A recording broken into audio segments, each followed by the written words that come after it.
We are having a campfire, and I have always enjoy it,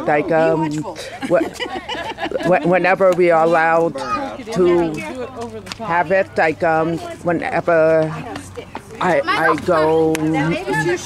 go camping, and it's a really fun, It's very dark. Are you done? Although this campfire is at New Hope Lutheran Church, which is very close to where we live and where we have attended over the years and made quite a few friends here, and it's just so much fun. I love watching the fire.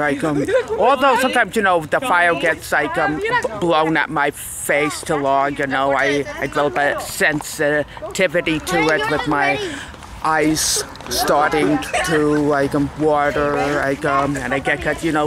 But despite that, I enjoy it very much, and I am so grateful to take in this camp activity whenever the opportunity arises.